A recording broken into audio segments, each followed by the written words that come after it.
bem abastecido, é um estado rico, mas mesmo isso é preocupante. Então, toda a atenção esses tempos atrás, mesmo até no ambiente nosso, que é o ambiente da igreja, algumas pessoas recusando usar máscara dentro do ambiente da igreja. Então, assim, é aquela coisa da gente realmente ter zelo pela gente e pelo próximo também.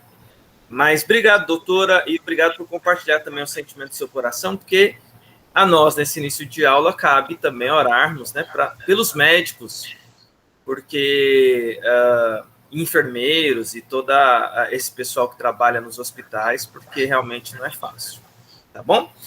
Muito obrigado, Sara. Eu estou vendo aqui a Dagmar e o meu amigo Apolo. Apolo, seu time essa semana, olha, seu time essa semana conseguiu mais uma vez, hein, Apolo?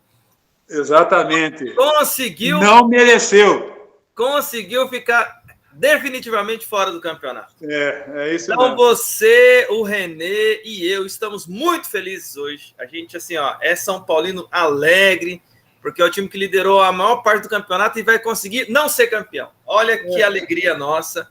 Alegria para os corintianos, para os palmeirenses, para os torcedores do Guarani e para os torcedores do Palmeiras e torcedor aí de tudo quanto é. Né? Seguimos o nosso Calvário. Né? Por isso seguimos o Calvário São Paulino. Jogo. Nada é certeza de nada. É desse jeito, Dagmar. É desse jeito mesmo. Apoia o meu amigo Apolo aí, que ele tá triste aí com esse negócio aí. E aí...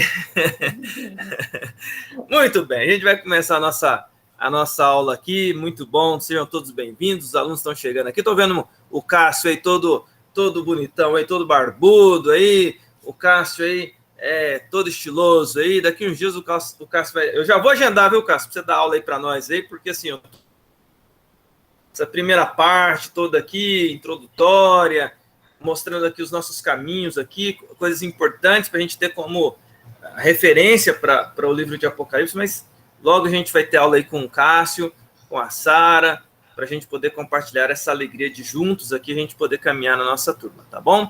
Mais uma vez, todos muito bem-vindos. A Adriana colocou que Araraquara fechado tudo até terça.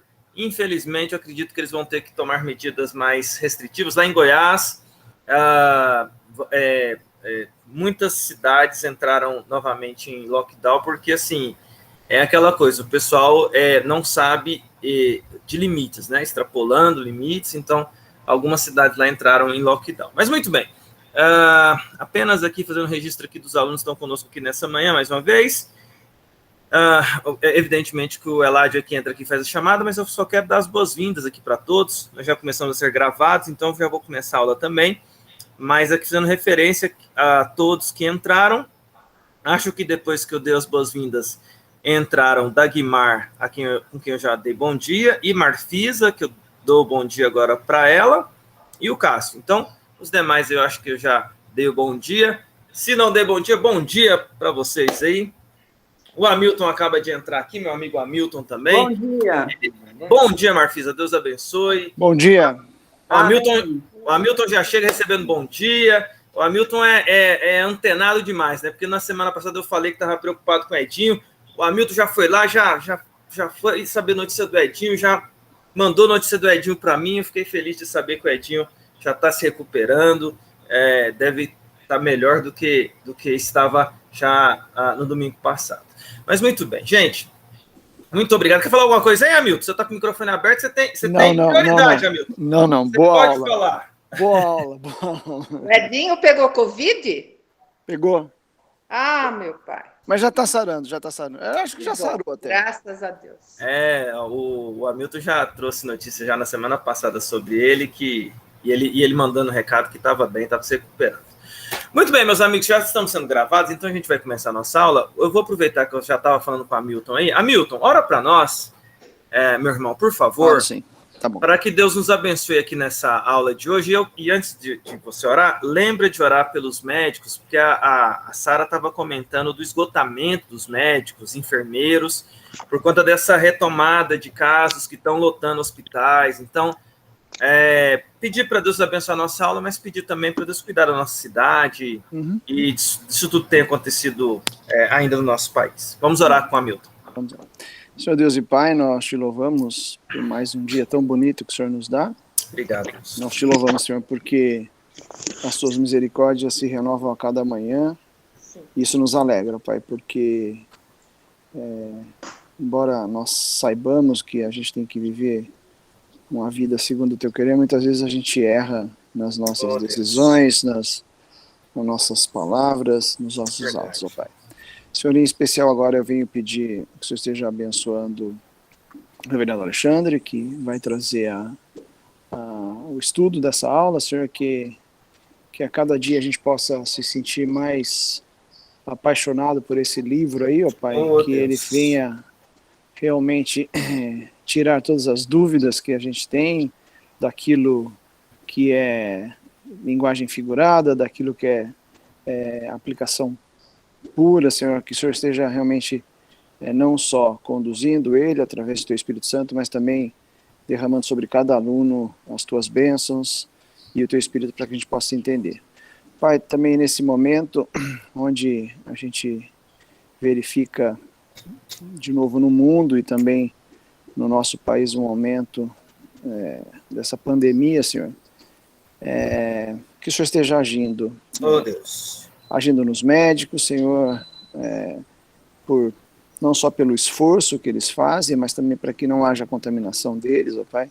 Fico muitas vezes pensando como um profissional dessa área vai trabalhar ciente do perigo que existe, Pai. Sim, Pedimos que o Senhor esteja renovando as forças e também sobre os nossos irmãos que passam por problemas.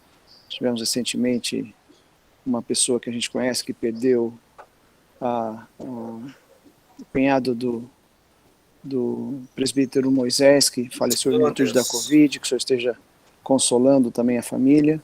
E, enfim, ó Pai, que a Tua boa mão possa estar sobre nós e que a gente possa entender esse momento, Senhor. Entender e nos esforçarmos, ó Pai, para agirmos segundo o Teu querer. Amém. Fica conosco, abençoe esse domingo, no nome precioso de Jesus. Amém, Senhor. Amém, amém. Amém. Bênção, glória a Deus. Coisa boa. Bom a gente falar com Deus, né? Aquietar o nosso coração. Eu não sei vocês, mas meu coração fica aquietado na presença do Senhor e é bom demais, né? Amém. Glória a Deus. Sejam bem-vindas, Cecília. Tô vendo aqui a Cecília que apareceu aqui, toda bonitinha, Cecília, olha lá, toda, né? A Cecília tá aparecendo para mim aqui. Entrou um bocado de aluno aqui enquanto a gente estava orando, então sejam bem-vindos aí os alunos que estão ingressando. Eu vi a Cecília que apareceu para mim, o Edu, que entrou aqui também agora, seja bem-vindo, Edu. Rafael, seja bem-vindo também, Rafael. E o Samuel, que entrou aqui agora também, todos muito bem-vindos. Agradeço a quem está mantendo a câmera aberta aí dentro do possível, né? Evidentemente que não é obrigatório, mas quem abre a câmera aí, Edu e Priscila também, bem-vindos. Eu falei só da Priscila, né? O Edu tá lá do lado, lá, isso aí. Abração no Edu aí, saudade dele também. Os dois Edus da sala aqui, então eu chamo todo mundo de Edu. Muito bem, nós vamos retomar então a nossa aula da semana passada, em que a gente estava lendo a primeira parte de Apocalipse, e eu quero, mais uma vez, dizer para vocês da importância dessa primeira parte. Por quê? A importância da gente gastar um tempo nisso aqui, porque a primeira parte de Apocalipse, então, abra sua Bíblia em Apocalipse capítulo 1, eu tô sem meus escribas aqui, né, os meus escribas aqui, a Patrícia tá chegando daqui a pouco, ela tá resolvendo um negocinho ali, e a Leda avisou que ia atrasar um pouquinho, então, a Leda deve estar chegando em instantes também. Sem escribas e sem fariseus? Sem escribas e sem fariseus, amigo. Mas vamos lá para Apocalipse capítulo 1, e a gente vai ler aqui novamente do versículo 4 até o versículo 8, tá bom? Apocalipse capítulo 1, do verso 4 ao verso 8, e aí a gente tem essa introdução dessa primeira sessão que eu falei lá, eu vou mostrar para vocês daqui a pouquinho, mas a gente continua a partir daqui porque eu não terminei o assunto da aula passada, tá? Lá diz assim, ó: João, às 7 igrejas que se encontram na Ásia, graça e paz a vós outros, da parte daquele que é, que era e que há de vir, da parte dos 7 espíritos que se acham diante do seu trono. Então, assim, só antes de continuar, eu vou explicar isso aqui, eu quero explicar para vocês, tá bom? Obrigado, Sara, por estar anotando aí. Da parte de Jesus Cristo, a fiel testemunha, do 7, volta lá no 4, parte B. Da parte dos 7 espíritos que se acham diante do trono, e da parte de Jesus Cristo, a fiel testemunha, o primogênito dos mortos e o soberano dos reis da terra. Aquele que nos ama e pelo seu sangue nos libertou dos nossos pecados. E nos constituiu reino, sacerdotes, para o seu Deus e Pai. A ele a glória e o domínio pelos séculos dos séculos. Amém. Eis que vem com as nuvens, e todo olho o verá, até quantos o traspassaram. E todas as tribos da terra se lamentarão sobre ele, certamente. Amém. Eu sou o Alfa e Ômega, diz o Senhor Deus, aquele que é, que era e que há de vir, o Todo-Poderoso. Nós precisamos gastar um tempo nesse texto aqui, porque quando a gente fala que a nossa classe é doutrina e estuda o livro de Apocalipse, ao meu ver, a gente precisa ter bem claro para nós, teologicamente, doutrinariamente, os elementos que nos levam a avançar. Ou seja, inclusive aqui nesse capítulo, já nesses versos aqui, que eu comecei a falar na semana passada sobre a identidade do Pai e a identidade do Filho, que é o nosso foco aqui nessa aula ainda hoje, e a gente gastou um tempo falando sobre a eternidade. Por quê? Porque esse atributo incomunicável de Deus é importantíssimo para você entender o livro de Apocalipse. Por quê? Porque se eu vou... É um princípio que a gente usa lá na classe de preparação para a profissão de fé. Pelo menos eu uso bastante esse conceito. Qual que é o conceito? Quando você vai construir uma casa, ok? Quando você constrói uma casa, e aqui os construtores, aqui se tem algum engenheiro, alguém que trabalhou ou que investiu na construção de casa e ficou lá vendo a construção de uma casa, acompanhando a construção da sua casa, que é um investimento que você faz e você fica ali acompanhando. Você nunca começa a construir uma casa pelo telhado. Concordam comigo? Vamos começar a construir uma casa, vamos começar pelo telhado, né? Não dá certo. Você começa pelo fundamento. E o livro de Apocalipse, ele tem ali muita coisa que é importantíssima de ser trabalhada, mas o fundamento do livro, João já apresenta para nós.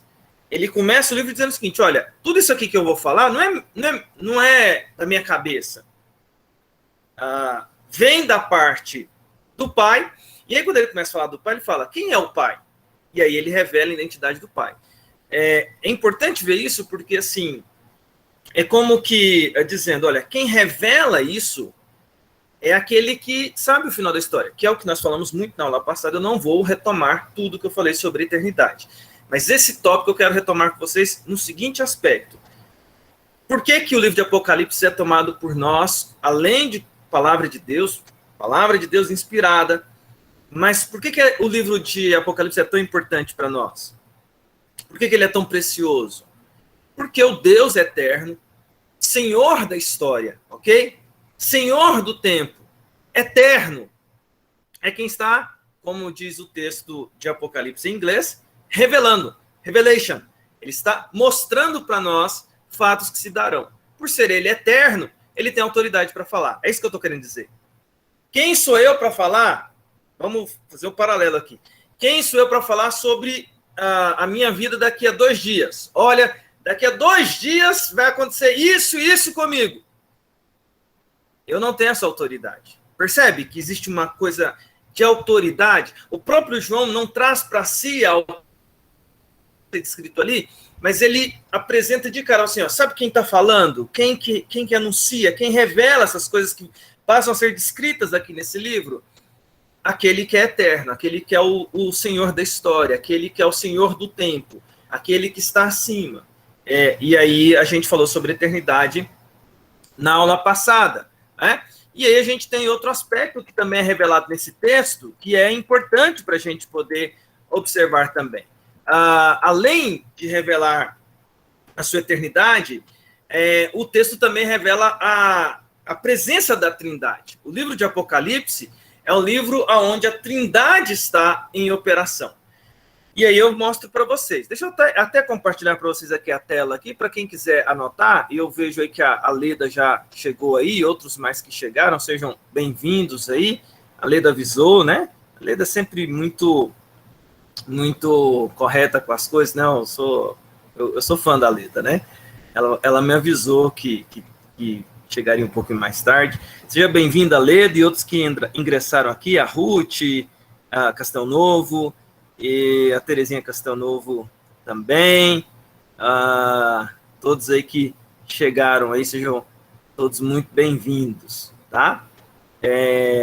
A Anne também, eu acho que ingressou agora, a Alisson, todos aí que estão ingressando na nossa turma aqui, sejam todos, a Eliana também, todos, a Ulda, olha a gente que entrou aí, sejam todos muito bem-vindos, tá bom? Uma honra ter todos vocês aqui com a gente nessa classe. Então, deixa eu só compartilhar então com vocês aqui a tela, falando aqui desse aspecto importante que a gente está gastando esse primeiro momento, para que a gente possa ter esse sobre o livro de Apocalipse. Vocês estão vendo a tela, imagino eu, né? Acredito que estão. Se não estiverem vendo, vocês falam, não estamos vendo. Mas se estiver vendo, o silêncio será o testemunho de que estão vendo. Muito bem. O primeiro aspecto que nós falamos sobre a eternidade. Olha aí, falamos sobre a eternidade. Lemos os textos que falaram sobre isso. Eu aqui apresentei até algumas teses alexandrinas aí, que eu sei que vocês gostam das minhas heresias. Mas o outro aspecto é o aspecto trinitário. E essa é uma coisa que eu gosto de passar um tempo com vocês explicando sobre isso, porque o aspecto trinitário, ele é revelado no livro, e aí a gente já tem uma chave hermenêutica para a gente poder entender aqui o livro. Tá? Porque, veja só, o Pai é revelado como aquele que é eterno. Tá lá? No 1:8. Né? Leio aqui para vocês aqui, ó. Eu sou o Alfa e o Ômega, diz o Senhor, aquele que é, que era e que há de vir. Tô falando da eternidade. O Espírito, que é eterno também, tá bom? Mas eu só estou mostrando para vocês como que o livro de Apocalipse vai apresentar as figuras da Trindade, tá? Para você fazer essa diferenciação. Como que o Espírito aparece no livro de Apocalipse? E aí, aqui eu já estou te dando uma chave hermenêutica para você perceber que toda vez que isso aparecer lá, tá falando de quem? Do Espírito Santo. Lá no versículo 1:4, diz assim, ó. João às 7 igrejas que se encontram na Ásia, graça e paz a vós outros, da parte daquele que era, que é, que era e que há de vir. Da parte dos 7 espíritos que se acham diante do trono. No livro de Apocalipse, toda vez que você encontrar essa expressão 7 espíritos, tá bom? Está fazendo referência ao Espírito Santo, a terceira pessoa da Trindade. Então, é importante você perceber no livro de Apocalipse que a Trindade está em ação. Então, quando a gente está revelando a identidade de Deus ali, ou João está revelando a identidade de Deus, Deus Pai, Deus Filho, Deus Espírito Santo. João apresenta ali, já de cara, no capítulo 1, assim, os 7 espíritos que se acham diante do trono. Veja bem, aí a gente já vai para esse aspecto que é hermenêutico do livro de Apocalipse. Deixa eu cancelar aqui a transmissão aqui para ver se vocês... Muito bem. A gente já vai para esse aspecto hermenêutico do livro de Apocalipse, tá? Não existem 7 espíritos distintos. Você fala, mas que 7 espíritos é esse? Né? Aí tem lá o espírito de Natal, o espírito de porco, espírito olímpico. Esses espíritos aí. Que espíritos são esses que aparecem lá, né? É o espírito olímpico, é o espírito de Natal, o espírito... Esquece isso, tá? A referência aos 7 espíritos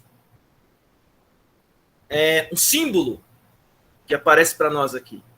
É o símbolo de quem? Espírito Santo. A isso nós damos um nome, teologicamente falando. Espírito Santo aparece de maneira única no livro de Apocalipse, de maneira septiforme. Sempre nesse aspecto em 7. E eu explico por quê, mas vamos ler os textos em que isso acontece? Abram lá para nós, lá, quem puder ler para nós.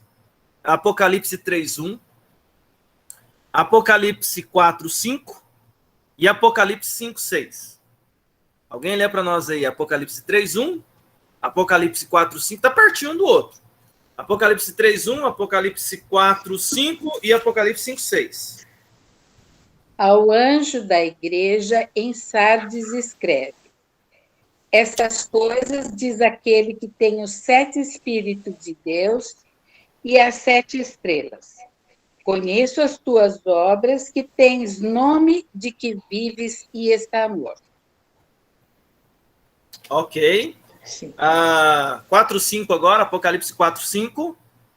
Do trono saem relâmpagos, vozes e trovões, e diante do trono ardem 7 tochas de fogo, que são os 7 Espíritos de Deus. Ok, agora Apocalipse 5:6. Então, estão me ouvindo? Sim, ok. Então, vi no meio do trono e dos 4 seres viventes e entre os anciões de pé, um cordeiro como tendo sido morto. Ele tinha 7 chifres, bem como 7 olhos, que são os 7 Espíritos de Deus enviados por toda a terra. Vejam bem como se repete essa linguagem no livro de Apocalipse. E aqui eu estou exemplificando, para que vocês entendam que essa é, de cara, quando João já fala aqui no capítulo 1, ele já apresenta a forma como ele vai tratar o Espírito Santo durante o livro. É como você quando você está escrevendo uma tese, alguma coisa, você coloca ali as palavras-chave. Olha, isso aqui significa isso aqui significa isso. Essa é uma regra de interpretação do livro de Apocalipse, ok? Então, os 7 espíritos, quando aparecem no livro de Apocalipse, estão mostrando o Espírito Santo numa forma septiforme. Por quê? Essa talvez seja a pergunta que você esteja fazendo nesse momento. Por quê, reverendo Alexandre? Por quê, afinal de contas? Porque mostra a figura do Espírito Santo na sua perfeição. 7 é símbolo de perfeição. Veja como a gente já começa a tratar a questão dos símbolos. 7 no livro de Apocalipse, isso vai ser muito abordado ao longo do livro. 7 é símbolo de perfeição. Assim como vai ter outro número que vai aparecer lá, que tem outro significado justamente por causa do contraponto com 7. Mas o 7, durante o livro de Apocalipse, é símbolo de perfeição. E quando descreve lá os 7 espíritos na presença de Deus, não é que é literal, viu, gente? Pelo amor de Deus, não é literal. Não há descrição de que haja literalidade de 7 espíritos, tá? Mas é símbolo. A visão é simbólica. A mensagem é simbólica nesse sentido, dizendo o seguinte: olha, o Espírito Santo está ali. O que quer dizer o seguinte, em outras palavras, qual que é a mensagem que isso quer trazer para nós? É a mensagem que está dizendo o seguinte: a Trindade é aquela que revela isso. É o Deus Pai, é o Deus Filho e é o Deus Espírito Santo. É a Trindade em atuação, revelando as coisas que se darão. É a Trindade em plena harmonia. Veja bem, e aqui é importante reenfatizar, porque na classe de doutrina a gente estuda sobre Trindade, tá bom? E o livro de Apocalipse não foge a essa realidade da Trindade, tá? Veja bem, importante a gente ressaltar aqui, né? Nós acreditamos na doutrina da Trindade. E o que nós acreditamos na doutrina da Trindade? Pai, Filho e Espírito Santo, um único Deus. Ao mesmo tempo que é 3, é 1. E isso foge à lógica humana, tá? Quando a gente está falando sobre Trindade, a gente não está falando pela lógica humana, porque a gente está falando de um ser superior a nós e na sua superioridade, ele não está sujeito às nossas regras que limitam a nossa existência. Lembra que nós falamos na aula passada sobre eternidade, que é uma coisa que foge à nossa lógica, porque eternidade pressupõe uma coisa que não tem começo. Como que você explica para mim uma coisa que não tem começo? Explica para mim, logicamente falando. Não faz sentido. Logicamente falando, não. Mas por que é tranquilo para mim e é tranquilo para a gente também? Quando eu penso que eu estou falando de um ser superior, faz sentido. Porque ser superior, ele não está sujeito às limitações de algo inferior. E meu amigo, minha amiga, meu irmão, minha irmã, nós somos seres inferiores, criados dentro de limitações que ele impôs sobre nós, de tempo, de existência.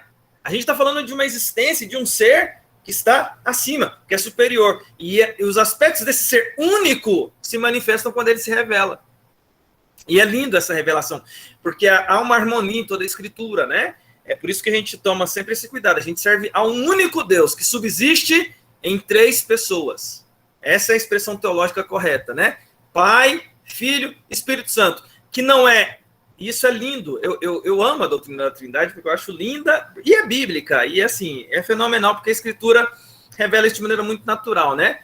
O Pai é o Pai, o Filho é o Filho, o Espírito Santo é o Espírito Santo. Ao mesmo tempo que são 3 pessoas distintas, um único Deus. Mas não há superioridade de uma em detrimento da outra. O Pai não é maior que o Filho, que não é maior que o Pai, que não é maior que o Espírito Santo. Os 3 são iguais em poder, glória, majestade, eternidade. Apenas exercem economicamente funções diferentes. E tanto é assim que tudo que Deus fez reflete a Trindade. Por exemplo, nós falamos isso aqui ano passado na classe de doutrina. O quanto de coisas em 3 estados que a gente encontra na existência humana que são iguais. Por exemplo, 3 estados, né? Paraná, São Paulo e Goiás. Não estou falando desses 3 estados, não. Eu estou falando de, por exemplo, tanto de coisa em aspectos trinitários que aparece. Aqui, como eu não estava com isso, eu puxei agora da memória, eu não lembro todos, mas eu lembro de alguns que me marcam. Por exemplo, estados da água. Eu acho legal isso, né? Líquida, gasosa e sólida. Faltei a aula, hein? Estados do tempo. Estados do tempo. 3. Passado, presente e futuro. Se eu não me engano, estado do átomo. Como é que é? Do átomo? Núcleo, prótons e elétrons. Acertei? E assim, muitas coisas dessa mesma forma. Corpo humano, cabeça, tronco, membros. Essa coisa trinitariana está em tudo ao nosso derredor aí. É muito legal isso. Alguém abriu o microfone? Quer falar, Cássio? Mais um para acrescentar altura, a largura e profundidade. Isso, meu amigo, as medidas, altura, largura e profundidade. Gente, sabe o que é isso? Sabe o que é isso, meus queridos? A assinatura de Deus na existência. O autor deixa a sua assinatura. O autor deixa suas marcas na obra que ele criou, ok? O traço do autor está na obra que ele cria. Isso aí é fenomenal, guardem isso. Então a Trindade é uma coisa importante para nós, inclusive aqui só para vocês terem acesso, abram lá em Mateus, porque tem gente que não acredita na Trindade, né? Então você às vezes encontra em debates aí com testemunho. Inclusive, gente, Testemunho de Jeová agora tá online, viu? Então aquela música assim, domingo de manhã, né? Que a música domingo de manhã é a Testemunho de Jeová batendo na porta. Entendeu? Bem no se não for para a escola dominical, ele bate a porta. Aí, como tá na época da Covid, eles são bobos. Então agora batendo na porta virtual, viu? Eles já migraram, eu fiquei sabendo essa semana, migraram aí para virtualidade, meu amigo. Fique esperto. E Testemunha de Jeová, o que eles têm? Eles não acreditam na Trindade. Doutrina deles, eles não acreditam na Trindade. Então, um dia, aí eles querem ensinar a Bíblia para você. É tenso uma conversa com Testemunha de Jeová, porque assim, é só aquela coisinha gravada, né? Mas, em algum momento, se você tiver uma oportunidade dessa, é só você pegar e falar assim, você não acredita na Trindade? Não, além do livro de Apocalipse que eu estou lendo com vocês, mas olha só, a própria ordem de Jesus em Mateus 28, 19. Alguém abra aí e lê para nós aí o texto que fala sobre isso. Veja bem, eu estou enfatizando isso aqui, meus queridos, porque eu preciso que a gente entenda que a gente está caminhando na doutrina do Apocalipse, e antes de entrar em todos os temas ali, eu preciso que a gente esteja bem ancorado nesses aspectos para a gente poder seguir, tá? A gente falou que o Espírito Santo aparece de maneira simbólica, descrito como 7 espíritos. Então, você encontrou 7 espíritos em Apocalipse, está falando do Espírito Santo perfeito, com a obra perfeita. É lindo, porque está dizendo o seguinte, que a obra que o Espírito Santo foi fazer em nós, ele completou. Ele se apresenta perante o Pai com a sua obra perfeita, septiforme. Era para guiar o coração e inspirar, iluminar os corações dos seres humanos. Essa foi a missão do Espírito Santo. E ele se apresenta perante o trono de maneira perfeita, obra completa. É emocionante, porque a gente estuda pouco sobre o Espírito Santo, né? E quando ele se apresenta em septiforme, a obra é perfeita, a obra está completa, a obra foi terminada. A obra que eu comecei na Dagmar, a obra que eu comecei na Ruth, a obra que eu comecei na Sara, a obra que eu comecei no Alexandre, está completo. Eu apresento essa obra completa perante o Pai. Não ficou incompleta. É por isso que é septiforme, é por isso que é perfeita. Ele apresenta a obra completa daquilo que ele foi fazer. É emocionante para mim isso, porque o livro de Apocalipse está descrevendo as últimas coisas. A obra completa. E é a Trindade em operação, porque Jesus morreu a nossa morte. O Espírito vem para habitar no nosso coração para fazer essa obra do já e ainda não, de nos santificar. E quando ele se apresenta santificado em 7, perfeito, está dizendo, está aqui o Alexandre santificado, está aqui a Patrícia santificada, está aqui a Adriana santificada, perfeitos perante o Pai. É bonito isso. Mas vamos lá. Mateus 28, 19. Alguém lê para nós aí, por favor. Ide, portanto, fazeis discípulos de todas as nações, batizando-os em nome do Pai, e do Filho, e do Espírito Santo. Batizando-os em nome de quem? Do Pai, Filho e do Espírito Santo.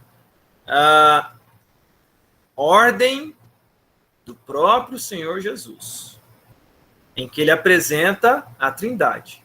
Pai, olha só, a aliança será feita em nome do Pai, Filho e do Espírito Santo.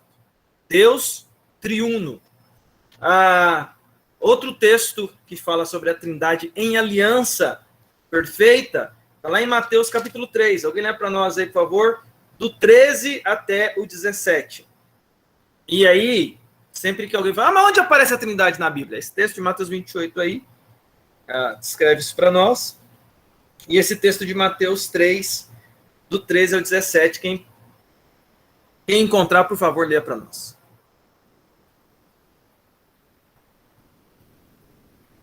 Por esse... Pode ler? Pode ler, pode ler. Por esse tempo, dirigiu-se Jesus da Galileia para o Jordão, a fim de que João o batizasse. Ele, porém, o dissuadia, dizendo, eu é que preciso ser batizado por ti, e tu vens a mim? Mas Jesus lhe respondeu, deixa por enquanto, porque assim nos convém cumprir toda a justiça. Então ele o admitiu. Batizado Jesus, saiu logo da água, e eis que se lhe abriram os céus, e viu o Espírito de Deus descendo como pomba, vindo sobre ele. E eis uma voz dos céus que dizia, este é o meu filho amado, em quem me comprazo. É um dos textos mais emocionantes da Escritura, porque é uma aliança que Jesus está fazendo, que ele é nosso representante aqui, e instituindo o batismo como esse símbolo dessa aliança. E toda vez que há um batismo, eu lembro dessa perspectiva aqui, porque somos batizados no nome desse Jesus. Mas veja lá que a Trindade está ali. Vocês estão vendo a Trindade ali? Está lá Jesus. Aonde está Jesus? Sendo batizado. Onde está o Espírito Santo? Ele aparece em forma de pomba.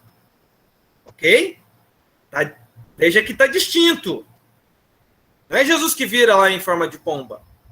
Está Jesus sendo batizado, saindo da água batizado, aí aparece o Espírito Santo, e aí a pomba começa a falar.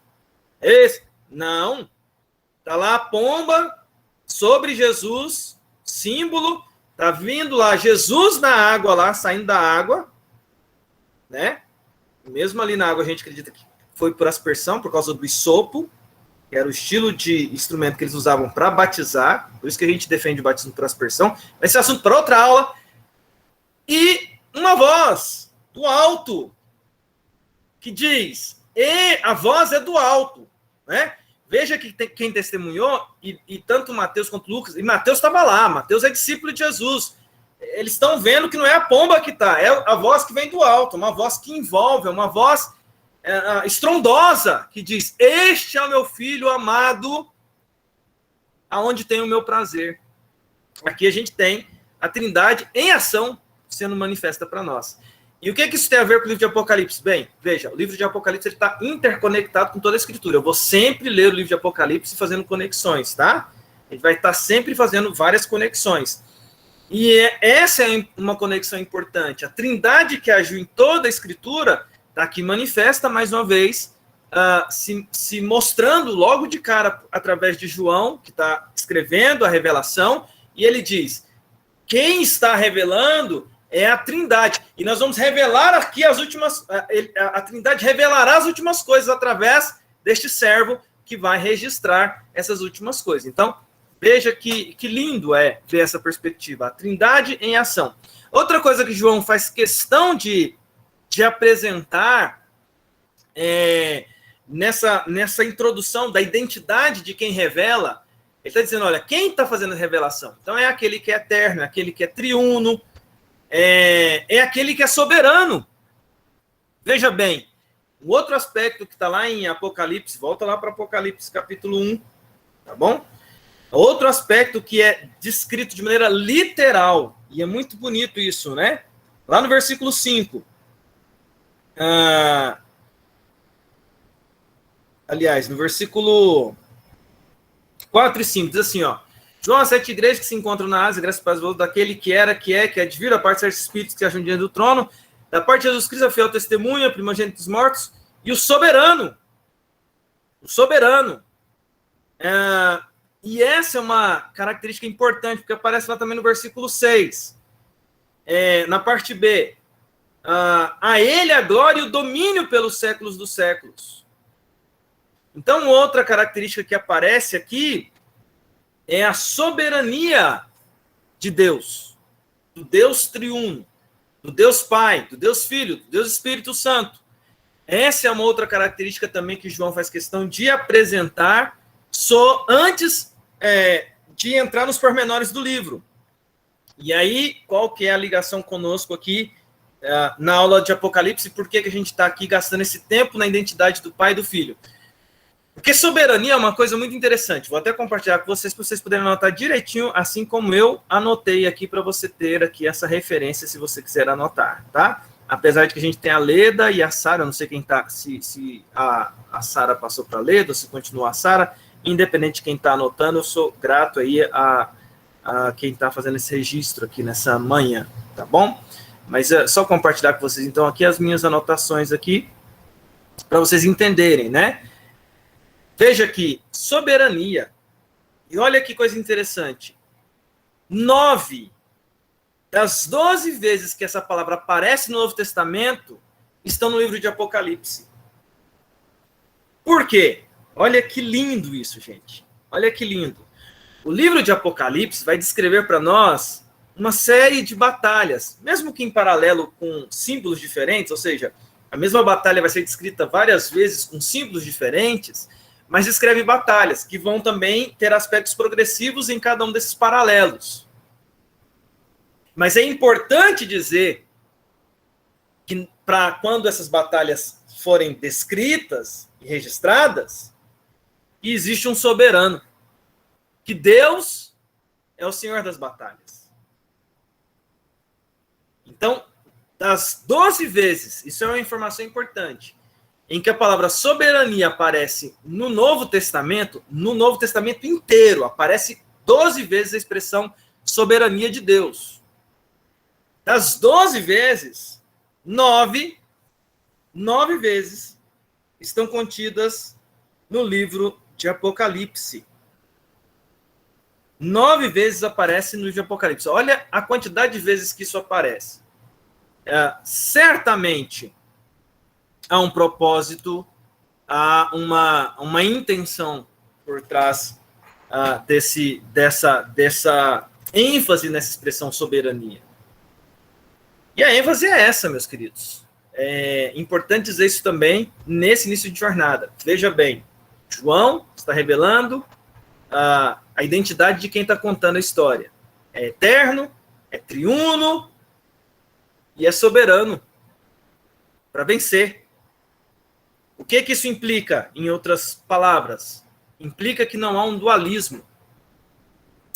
Implica que esse livro não é um livro de dualismo histórico. Implica, veja bem, outra coisa importante que a gente às vezes é construído na lenda urbana e em conceitos humanísticos que vão sendo repetidos, e de tão repetidos e de tão postos, a gente acaba os tomando como verdades. Eu já tinha visto a Patrícia entrar agora há pouco, mas ela está aí novamente, meus irmãos. Essa linda morena que apareceu aí, por nome Patrícia, está aí junto de nós, está gravado aqui na minha aula esse elogio, né? Muito bem. Feito isso, agora eu ganhei o almoço, gente. Entendeu? Olha lá, a Ruth até mandou coraçãozinho. Muito bem, aí o pessoal vai falar, dia de domingo não é dia de almoçar em casa. Gente, estamos na pandemia, então vou atender aqui ao que a doutora Sara está recomendando. Aí alguém pega e fala assim, não, mas o homem tem que ir lá fazer comida. Eu concordo. Quando o homem faz comida, tem uns mestres aí que são sensacionais, mas infelizmente eu tenho vários dons e talentos, irmãos, mas esse talento, essa fila eu não peguei. Então, graças a Deus, Deus cuidou de mim, dando uma excelente esposa que ama essas coisas aí também de culinária. Mas voltando aqui para a nossa aula, que é o que nos interessa,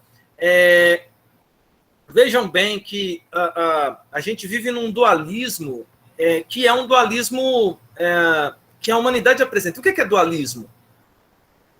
Gente, isso está nos bancos da universidade, isso está no humanismo, no iluminismo, que é um pensamento que tomou conta de toda uma geração, e isso está no coração das pessoas. Quando elas vão pensar no bem e no mal, nessas forças antagônicas que existem, ok? Eles tendem a pensar nessas forças de maneira impessoais, de maneira a serem forças que existem. E eles tendem a pensar nessas forças de maneira dualística. O que é dualística? De uma maneira que essas forças estão em equilíbrio. Bem e mal, segundo os conceitos da humanidade, segundo os conceitos filosóficos, que aí pressupõem as artes, a cultura, as ciências. Eles pensam que há um equilíbrio entre bem e mal, e que existem fases na humanidade em que o bem se destaca e outras fases em que o mal se destaca num equilíbrio que é eterno. E aí vem o livro de Apocalipse e diz o seguinte, baboseira, isso aí. Porque não tem equilíbrio entre bem e mal. Não tem equilíbrio entre... Gente, veja a importância do livro de Apocalipse e deixa eu dizer isso para vocês. Não existe equilíbrio entre bem e mal. O mal já está derrotado. O mal nunca se equiparou ao bem. Porque o bem é o Deus soberano. E na sua soberania, o mal jamais arquitetou algo que estivesse fora do controle e da permissão desse Deus soberano, que tem total domínio sobre todas as coisas. Não há um fio de cabelo que cai sem que esse Deus assim o saiba, mas não só o saiba, permita. Não há um acontecimento futuro que se dará que esteja aquém da capacidade de conhecimento Mas não só de conhecimento, de controle de Deus.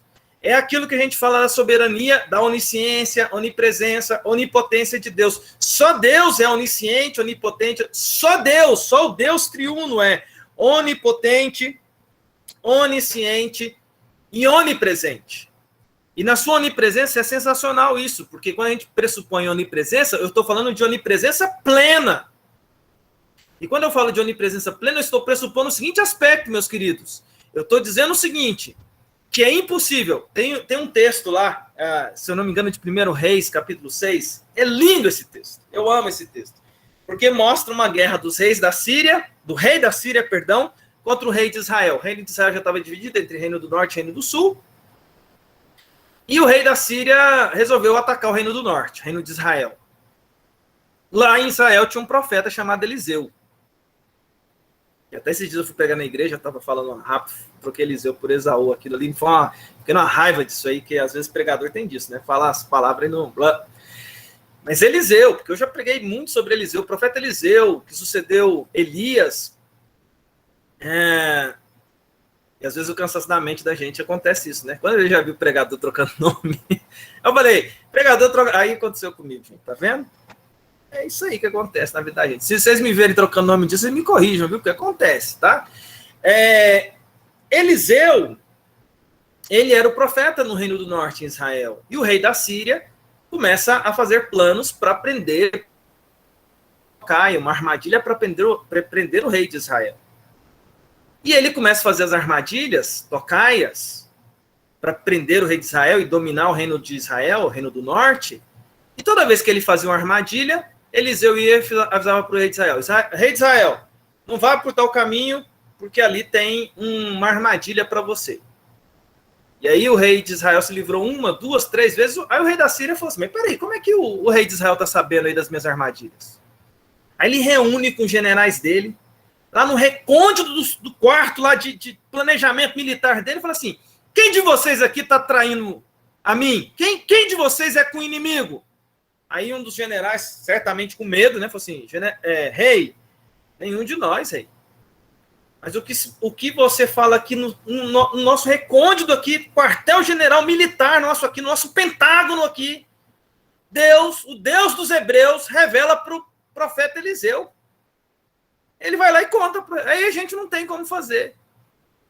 Aí o rei da Síria fala assim, então vamos prender Eliseu. Aí quando vai prender Eliseu, aí tem outra revelação linda, que é os anjos de Deus, apostos, para proteger um servo a quem ele determina a proteção. E como está determinada a proteção, ninguém toca em Eliseu.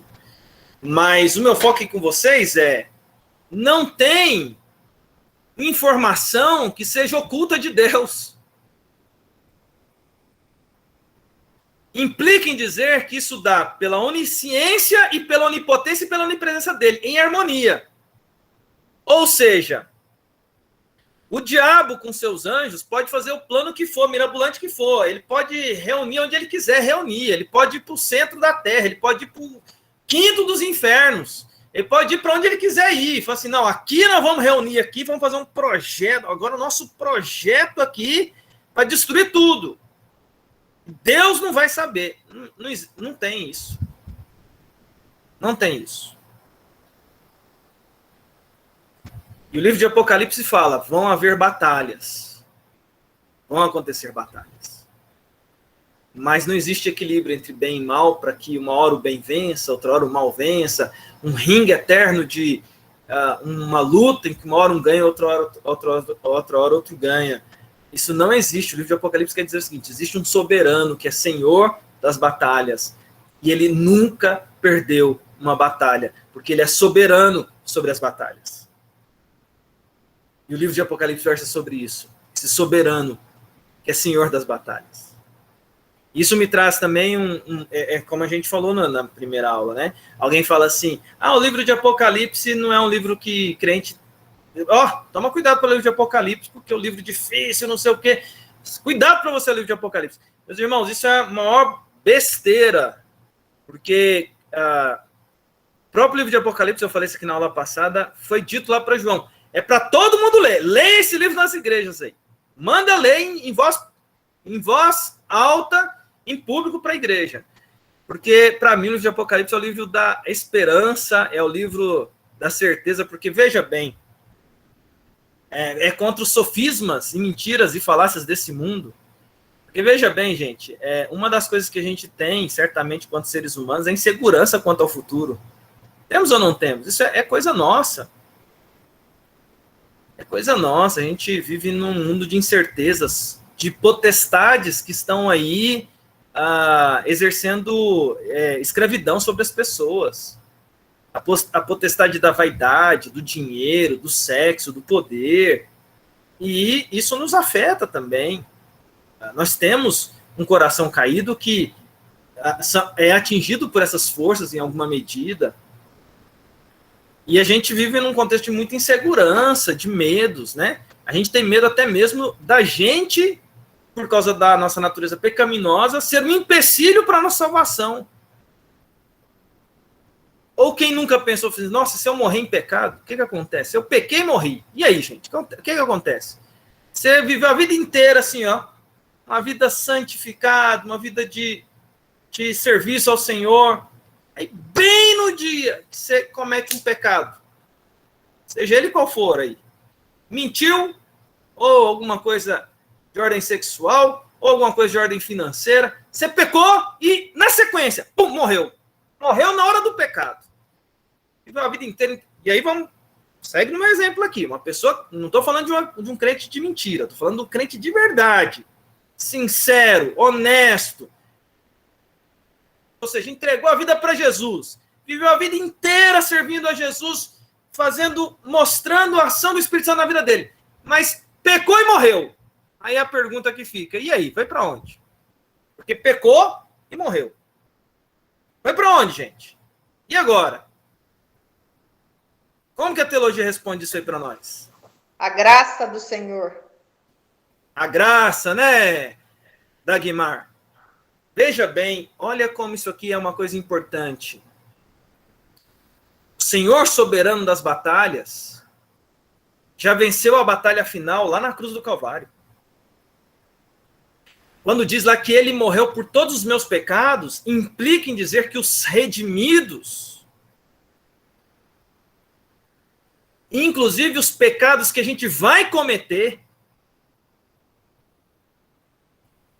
e veja bem, isso não é um aval para sair pecando igual sem vergonha, mas é uma confiança que a gente tem em Jesus de dizer o seguinte, olha, eu te amo tanto, que eu sei que quando você pecar, é um erro de caminhada, mas que você me ama, e eu te amo, e os pecados que você vai cometer já foram perdoados, lá na cruz do Calvário. Então, se eu peco e morro, como redimido que sou, a graça que a Dagmar falou já cobriu tudo isso. E é por isso que, quando a gente fala de Jesus, todo o meu amor para ele, todo o meu amor para ele, toda a minha gratidão, toda a minha emoção, toda a minha satisfação em servi-lo, todo o meu ser por inteiro, porque, além disso, a gente tem uma coisa chamada, assim, a certeza, porque, como a gente se embasa aqui, e aí a gente vai falar isso aqui quando estiver falando de Jesus, tá? Vou ver o horário aqui que eu empolgo, né? Oh, Jesus. Oh, Jesus. Quando a gente está falando de Jesus, a gente está dizendo o seguinte, também, sobre essa questão da soberania. A gente morre, forças equilitárias, né? Aí o diabo pega e fala assim, quer saber de uma coisa? Eu vou segurar o Alexandre, eu vou levar ele para o inferno. O diabo pega e fala assim, esse aí eu quero, esse eu tenho raiva dele, esse eu quero levar para o inferno. Esse aí, dos outros não, mas esse eu quero levar. Aí eu morro. Aí o diabo fala assim, eu vou brigar por esse aí. Não tem briga. Não tem quem tira você da mão do Redentor. Não tem batalha que ele não possa vencer. Ele é o Senhor das batalhas. O livro de Apocalipse fala assim, olha, vocês vão ler muitas batalhas aqui. Vocês vão ver tempos difíceis aqui nesse livro que serão descritos. De dores, tempos de apostasia, esse livro vai falar sobre isso. Mas nada disso está fora da soberania de Deus. Não é uma batalha. É o Deus soberano descrevendo fatos que ele mesmo, pela sua vontade soberana, estabeleceu. Mas, a todos esses tempos, o Senhor é soberano sobre eles. Inclusive, quando a gente vive tempos que a gente olha para a história, poxa, mas que tempo difícil, o Senhor é soberano sobre esse tempo. E é impressionante ver como Deus levanta, né?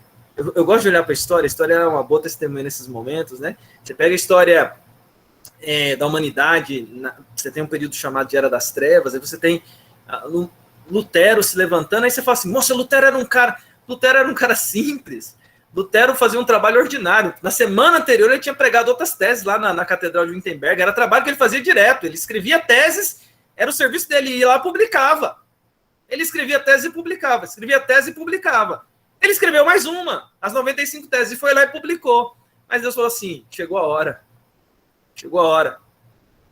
e faz a revolução que faz, que é a reforma protestante. Porque o Senhor é dono das épocas.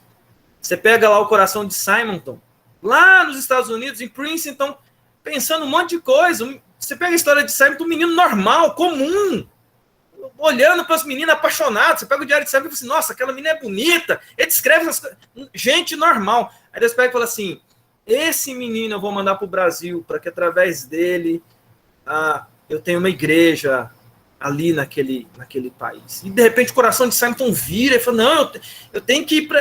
não, mas você vai morrer lá, não, mas eu prefiro estar no centro da vontade de Deus. E vem o Simonton para o Brasil e a igreja presbiteriana está aí. Por quê? Porque o Senhor da história move corações na hora certa. Então não tem tempo de apostasia para o soberano da história.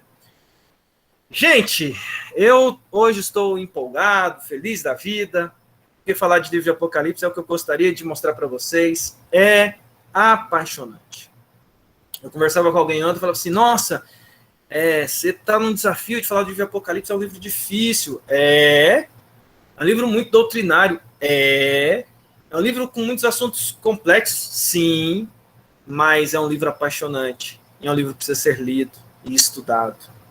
E quando eu estou fazendo isso de maneira objetiva com vocês, esse primeiro passo com vocês, lento, porque vai ter uma hora que eu vou dar uma aceleradinha, mas agora, de propósito, eu estou sendo bem lentinho, sabe? Indo bem a fundo nesses aspectos, para trazer ao seu coração esse mesmo sentimento, para a gente entrar de cabeça no livro, que a gente, provavelmente, a partir da próxima aula, já ingressa na questão de ver ali as duas primeiras revelações do livro de Apocalipse, que depois que João fala assim, olha, quem escreve, ele apresenta a identidade do Pai, do Filho e do Espírito Santo, né, do Deus triuno, ele ingressa, então, nas revelações que se dão a partir desse livro, tá?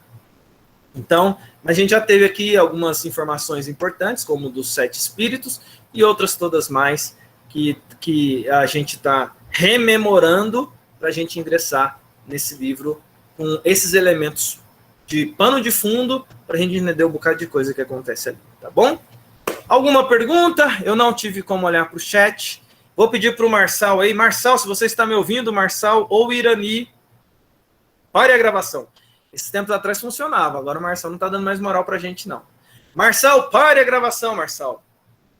Pare a gravação, Marçal. Marçal não ouve mais a gente. Quero já agradecer aqui, antes de o pessoal começar a ir embora, que eu já vi que a Roseli foi embora, a todos que estão aqui, tá bom? Então, agradecer aqui a Adriana, a Alisson, Anne, Berenice, o Cássio, que é professor, Dagmar, Eduardo, Eliana, Hamilton, Ulda, Jesus, Leda, Marfisa, Maria José, Patrícia, Priscila, Rafael, viu o Rafael aí, se não me engano, todo com a família aí também. Eu não vi o Eládio aqui hoje. O Marçalzão apareceu aí, Marçal. Eu chamei, ele apareceu. Ó, eu achei que a gente tava sem moral, mas a gente tá com a moralzinha aí, ó. Marçalzão apareceu aí. A Ruth Castelnovo, Sara, a Terezinha, Samuel, Ruth Oliveira, Renê, Regina, todos aí muito bem-vindos à nossa sala. Meu amigo Marçal, pode cancelar aí a gravação, se você for possível aí para nós aí. E agora que se você cancelar a gravação, eu quero dizer